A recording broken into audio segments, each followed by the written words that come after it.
Hi student, अभी तक हम लोग हिंदी ग्रामर में लेसन सेकंड तक कंप्लीट किए थे, पढ़े रीडिंग और एक्सरसाइज को कंप्लीट किए थे। आज हम लेसन थर्ड की तरफ चलते हैं। लेसन थर्ड हमारा है शब्द और वाक्य। देखते हैं कि शब्द क्या है और वाक्य क्या है। शब्द हम किसे कहते हैं, पहले इसे जान लें। शब्द क्या होता है? वर्णों के सार्थक तथा क्रमबद्ध समूह को शब्द कहते हैं। जैसे देखो, इसमें दिया गया है शेर। चित्र में हम लोग शेर को देख रहे हैं। फिर नीचे देखो शेर लिखा कैसे गया है। ये वर्ण है, जैसे सा प्लस ए प्लस र प्लस आ बराबर शेर। जैसे मोर, मा प्लस ओ प्लस र प्लस आ बराबर मोर। तो ये हम वर्णों को मिलाकर, एक सार्थक वर्णों को मिलाकर शब्द को बनाए हैं। तो ये हमारा शब्द हुआ। इसकी डिफिनेशन हम लिखते हैं शब्द की कि वर्णों के सार्थक और तथा क्रमबद्ध समूह को शब्द कहते हैं।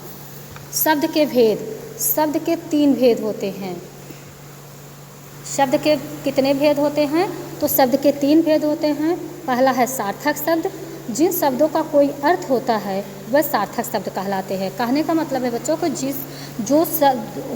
जिस शब्द का कोई एक निश्चित अर्थ होता है, कोई वो शब्द सार्थक शब्द कहलाते हैं। जैसे देखो, अजगर, कमल, पतंग, दूध, रोटी, पानी आदि, इन सब का अपना अर्थ है।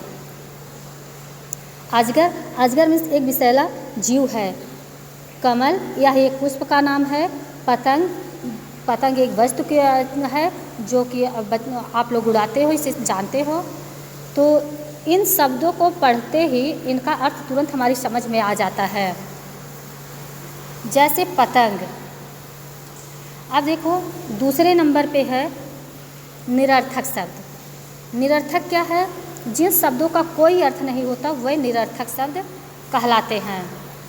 जैसे देखो, चाय एक सार्थक शब्द है, लेकिन साय एक निरर्थक शब्द है। पानी एक सार्थक है, वाणी एक निरर्थक शब्द है। मतलब साथ में जो प्रयोग किया जाता है, उसके साथ में जो लगा दिया जाता है वो एक बोला। जैसे पानी, वाणी, पानी का तो एक अर्थ होता है, लेकिन वाणी का कोई अर्थ नहीं होता, उसी को निरर्थक शब्द बोलते हैं। तीसरा पॉइंट हम देखते हैं कि ध्वनि वाले शब्द। ये ध्वनि वाले शब्द क्या हैं? देखो, जिन शब्दों से किसी ध्वनि का पता चलता है उन्हें ध्वनि वाले शब्द कहते हैं। जैसे चींची, काँव काँव, भों भों आदि। जैसे चींची चिड़िया करती है, काँव काँव कौवा करता है, भों भों कुत्ता करता है। जैसे कोई भों भों की ध्वनि सुने तो हमें पता चल जाता है कि कुत्ता भौंक रहा है। मैं मतलब बकरी की आवाज़ है ये। तो कुछ ऐसे शब्द होते हैं, ऐसे जिन्हें हम ध्वनियों के आधार पर पता करते हैं। फिर हमारा आता है वाक्य। वाक्य क्या है?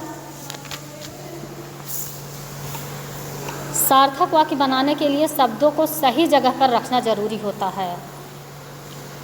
उदाहरण देखिए, डाल है पर कौवा बैठा। यह सार्थक वाक्य नहीं है। यह वाक्य सही अर्थ को प्रकट नहीं कर पा रहा है।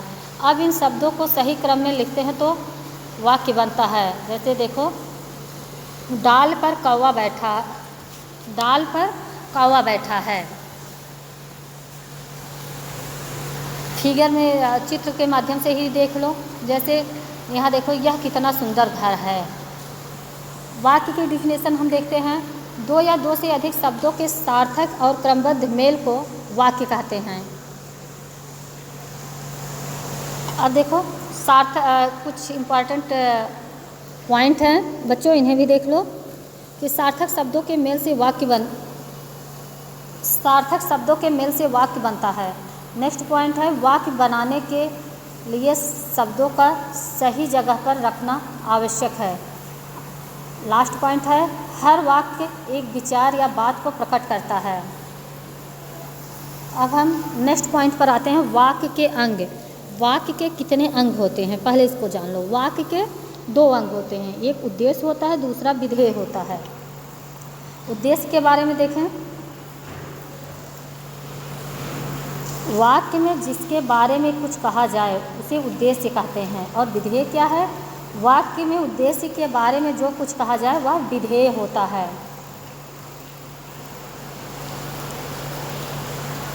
नीचे दिए गए वाक्यों को ध्यान से पढ़िए। यहाँ देखो, मुकुल लिख रहा है, रमा पढ़ रही है, नीलम स्कूल जा रही है। उद्देश्य में देखो, यहाँ मुकुल, रमा और नीलम के बारे में कुछ कहा गया है। था इन वाक्यों में रमा, मुकुल और नीलम उद्देश्य हैं। विधेय क्या है? एग्जाम्पल में आप देखो बच्चों कि उद्देश्य के द्वारा किया गया कार्य विधेय कहलाता है। दिए गए वाक्यों में मुकुल के द्वारा लिखना, रमा के द्वारा पढ़ना तथा नीलम के द्वारा स्कूल जाना विधेय है। आप कुछ हम लोग इम्पॉर्टेंट पॉइंट जानते हैं। वर्णों के सार्थक तथा क्रमबद्ध समूह को शब्द, शब्द किसे कहते हैं? तो वर्णों के सार्थक तथा क्रमबद्ध समूह को शब्द कहते हैं। नेक्स्ट पॉइंट है, प्रत्येक शब्द का कोई न कोई अर्थ अवश्य होता है। शब्द मुख्यतः 3 प्रकार के होते हैं, सार्थक, निरर्थक तथा ध्वनि वाले शब्द। 2 या 2 से अधिक शब्दों के सार्थक और क्रमबद्ध मेल को वाक्य कहते हैं। वाक्य के कितने अंग होते हैं? तो वाक्य के 2 अंग होते हैं, उद्देश्य तथा विधेय। बच्चों, हम इसकी रीडिंग हो गई, आप लोग इसकी रीडिंग और एक्सप्लेन कर दिए हैं। आप इसको रिवीजन करके वीडियो को 2 से 3 बार आप देखकर इसको अच्छे से इसकी रिवीजन कर लेना। अब इसके बाद हम लोग आते हैं इसकी एक्सरसाइज पे। एक्सरसाइज देखो इसकी, सही विकल्प पर सही का निशान लगाइए। कर्ता के पहला है, कर्ता के बारे में जो कहा जाए उसे क्या कहते हैं? तो इसमें ऑप्शन में हमारा 3rd नंबर सही होता है। ऑप्शन नंबर 3rd हमारा सही होता है उद्देश्य। उद्देश्य पर सही का निशान लगा दो। दूसरा है कि जिसके बारे में कुछ कहा जाए, यहाँ पे हमारा ऑप्शन नंबर 2nd सही होता है विधेय। विधेय पर सही का टिक कर दो। अब हमारा दूसरा नेक्स्ट क्वेश्चन आता है कि नीचे दिए गए शब्दों का क्रम ठीक से करके बनाइए। यहाँ पे क्रम दिया गया, उल्टा सीधा हो गया, आप इसको सीधे रूप से लिखकर अपनी बुक को फिलअप करना है। काम में देखो जैसे लिखा है, पशु पसंद है बहुत मुझे। अब यह क्रम उल्टा है, आपको वाक्य को सीधा करके लिखना है। जैसे मुझे पशु बहुत पसंद है। ख है, दोस्त मेरे हैं यहाँ बैठते। अब इस क्रम को भी आपको सही करके लिखना, मेरे दोस्त यहाँ बैठते हैं। गा देखो, मेरे में है बगीचे हरी हरी घास। अब इस क्रम को हमें सीधा करके लिखना है कि मेरे बगीचे में हरी हरी घास है। घ की है, अंदर मनाही जाने यहाँ, वहाँ अंदर जाने की मनाही है।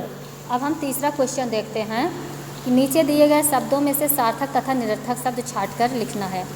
यहाँ पे 2 कॉलम दिए गए हैं, सार्थक शब्द, निरर्थक शब्द। सार्थक शब्द में हमें इसमें से छांटकर लिखना है, हेल्प बॉक्स में से। देखो पहले में सार्थक शब्द है जैसे कबूतर, अनार, पढ़ना, तोता, कूचा, कागज़ आदि। निरर्थक शब्द है जरसू, नाजा, नजा, रग। ये हमारे निरर्थक शब्द हैं, अर्थात इसका कोई अर्थ नहीं होता है। अब हम आते हैं क्वेश्चन नंबर 4 पे।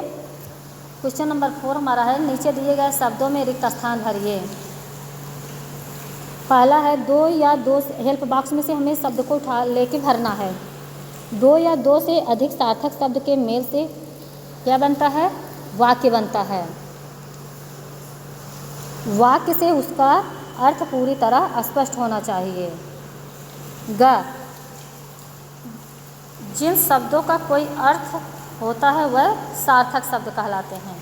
घ, जिन शब्दों का कोई अर्थ नहीं होता वह निरर्थक शब्द कहलाते हैं। बच्चों, ये हमारी बुक की एक्सरसाइज थी, आप लोग बुक को कंप्लीट कर लेना। अब हम आते हैं इसके क्वेश्चन आंसर पे। क्वेश्चन आंसर आपको कॉपी में करना है, बुक में नहीं। आप इस हिंदी की जो कॉपी बनाए होंगे ग्रामर की, आप उसी पे इसके क्वेश्चन आंसर को राइट करना। पहला क्वेश्चन है, देखो नीचे दिए गए प्रश्न के उत्तर दीजिए। पहला क्वेश्चन है, शब्द किसे कहते हैं, कितने प्रकार के होते हैं? उत्तर है, वर्णों के सार्थक तथा क्रमबद्ध समूह को शब्द कहते हैं। यह मुख्यतः 3 प्रकार के होते हैं। दूसरा क्वेश्चन है, वाक्य किसे कहते हैं, इसके प्रमुख अंग कितने होते हैं, नाम लिखिए। उत्तर है, 2 या 2 से अधिक शब्दों के सार्थक और क्रमबद्ध मेल को वाक्य कहते हैं। इसके 2 अंग होते हैं, पहला है उद्देश्य, दूसरा है विधेय। बच्चों, इस तरह से हमारी लेसन 3rd कंप्लीट होता है। आप लोगों के लिए होमवर्क है, complete your copy and book. Next lesson के साथ हम फिर मिलेंगे। Thank you.